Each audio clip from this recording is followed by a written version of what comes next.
forget to subscribe. Also, click on the bell for notifications. Hello, this is Jessica from Lowly Mary Creations coming with another video. So on this video is a cleaning video for my SWF MAS-12. I'm going to be doing a really thorough cleaning. So this has a lot of dust, as you can see. I have done a reno in my garage. So last year I did a reno and I completed more of the reno this summer. So that way it's more temp control in here. But adding drywall to the top and insulation, I did cover this machine, but it still got dust throughout my machine. So today I'm going to be cleaning it up. So if you guys want to see how I clean it, I am not experienced or anything like that. So I'm just trying to get it as clean as I can to prevent it to get messed up, since it's a really expensive machine. So trying to make sure all the components that move around don't get too much dust on there where it can break my machine. So hope this is helpful for anybody that wants to see how it's cleaned. You can do it different ways. Just make sure to not use any kind of cleaners that's going to cause the components to mess up, especially some degreasers. I just used the polish and sprayed it straight onto my rag and then just wiped it down. But first I used the paintbrush to dust it off, and then I have a vacuum cleaner that also blows the dust off. So I'm going to be doing that second. So right now I'm just using the paintbrush first, and then after that I'll be using my blower.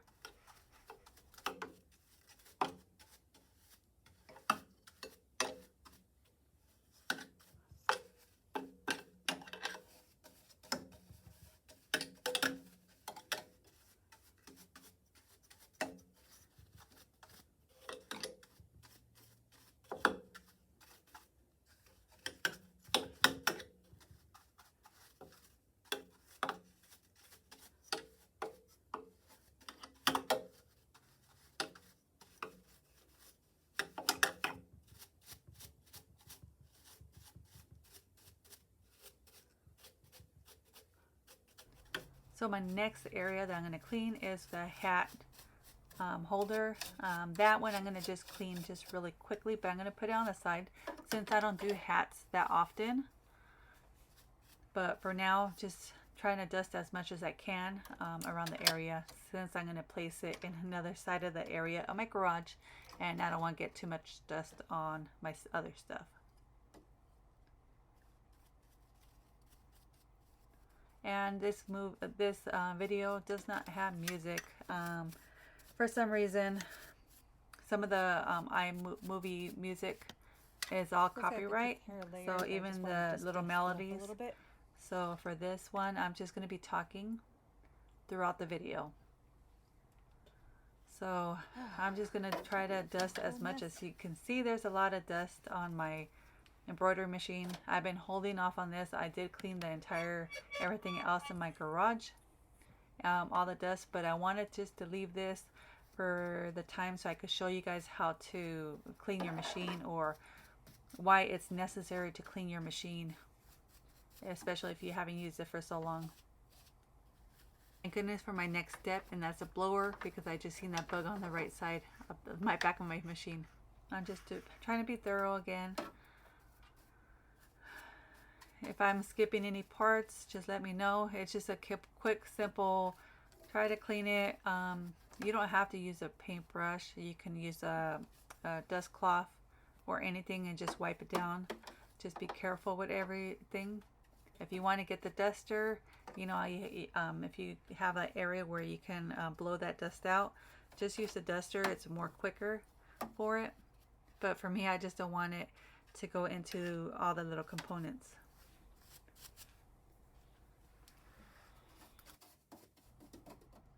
Okay, so now I'm going to clean the front area as best as I can. I'm cleaning the knobs vigorously, since they're not connected to any of the threads. I'm not messing with the top knob, but they do move around a lot. So as you can see, now I'm going in between each one. Don't mind my flabby arm.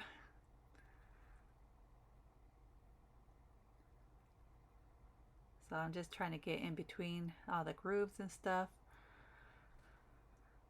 You don't have to be as thorough as this, but for me, it's a very pretty expensive machine for it to you just let it go, not clean it at all. You're constantly running it and running it and running it, and you know it's so good, and eventually it's going to end up messing up because either you're not maintaining it as well or as often as well, especially if you're using it a lot. Now it's time to bring out my blower. So right now I'm just blowing everything out of each of the areas. I'm not sure if you can see anything that could come out, that's coming out of it, but it's just like really mild dust there. I did put it on mute, so I am going to unmute this so you guys can hear how loud that machine is. So I'm just going to each component and just blowing it. Kind of looks like a vacuum cleaner. But as you can see on the window, it is blowing some air out.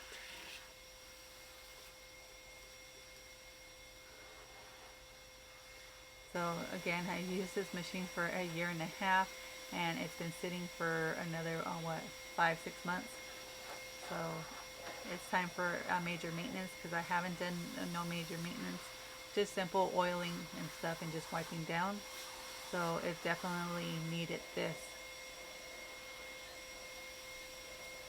After this, I am going to work on the bobbin casing.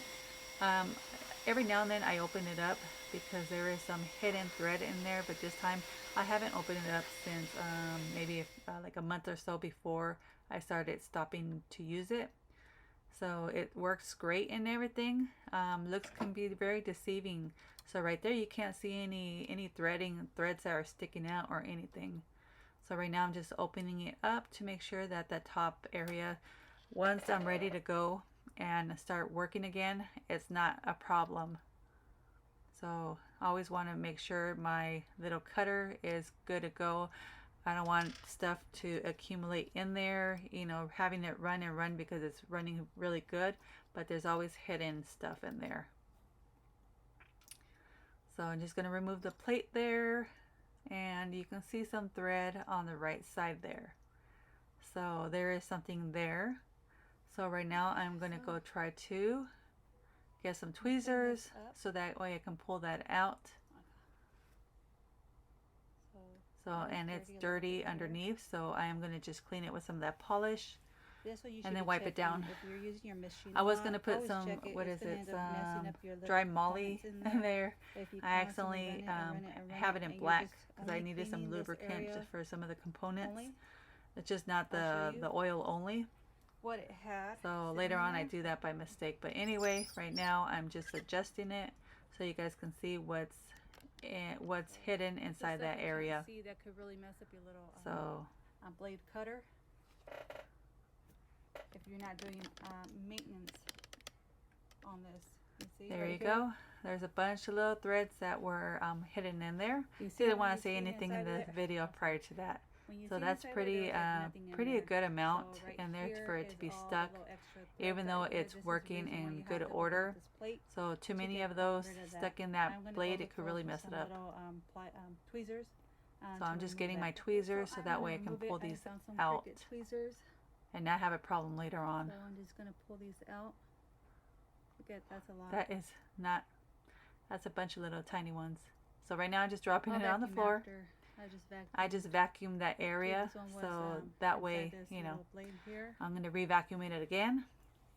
It is my garage, but I do have a rug underneath my embroidery machine, just in case if I want my shoes off, it's not freezing cold and it's bothering my legs. To grab that one. All right. There's a bunch of dust on the left side.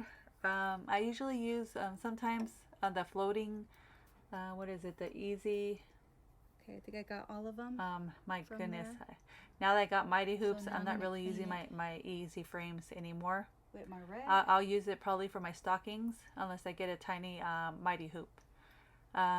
They're good for little small spaces, but the thing that sucks is the sticky stabilizer. So Dusty, dirty. that's my problem. So with these machines, that sticky stabilizer, I try to use like another stabilizer underneath, so that way that adhesive doesn't bother my bobbin, like the top of the little plate, because it leaves a lot of mess on there. So, and then also it messes up my needles. So every time it pokes in, you know, the adhesive, it did wear and tear some of my needles a little bit quicker using that. So I do like using the Mighty Hoops. I do have I believe an 8x8, 8x13, and a 6x6, I believe. So finally got 2 extras from the beginning where I had the bigger one. So I might get a tinier one for some stockings. It'll probably be a little bit easier for me, but I do like the easy frames too. So I'm just trying to get some of that adhesive, so I'm using some of that polish just to wipe it down. So I'm going to fast forward a little bit here. The next step on my cleaning is I'm getting the brush that came with the machine. So I'm just getting scrubbing a little bit. If you don't have one, get a toothbrush that you no longer need at all, that have like not too soft bristles, but a little bit like a medium size coarse bristles, just to get into the grooves and stuff and get the lint out.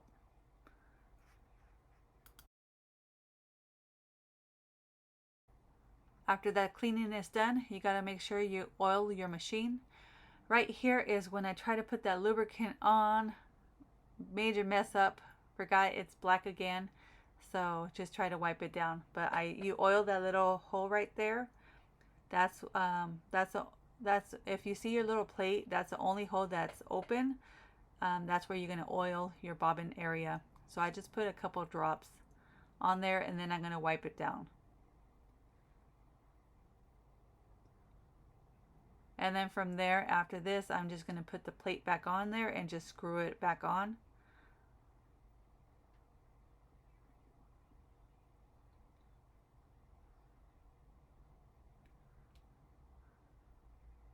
And just having that paint molly, it really dirtied my fingernails. It sucks.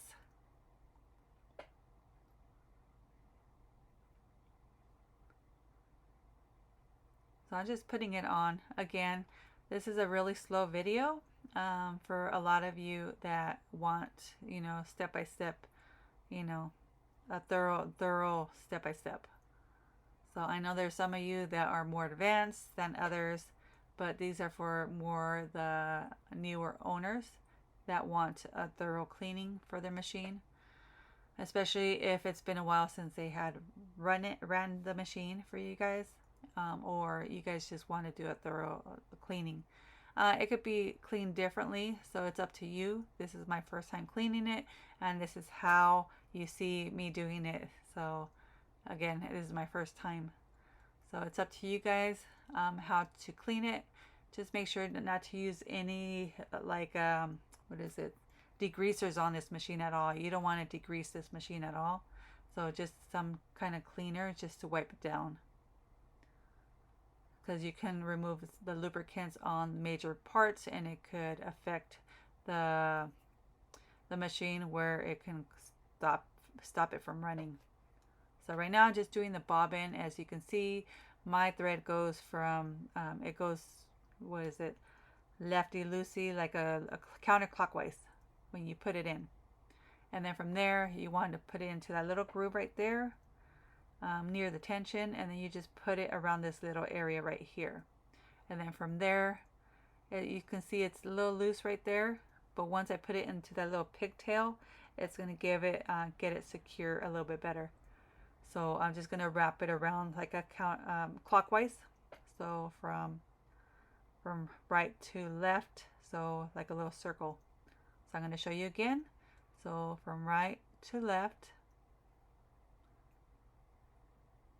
and then I'm going to wrap it one more time. All you just have to go is just one more time. That's it, and it's done. And then you're going to put it back into the bobbin case, and you're going to wait for a little pop to it. So it's going to snap in there.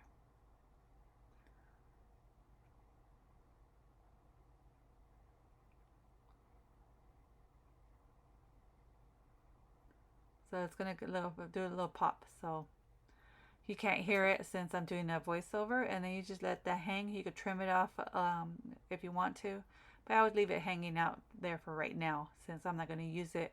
Once I'm ready to use it, then I'll trim that. So the next thing is, let me see, and that's it. So that's it for this video. For my next video, I am going to be threading the machine.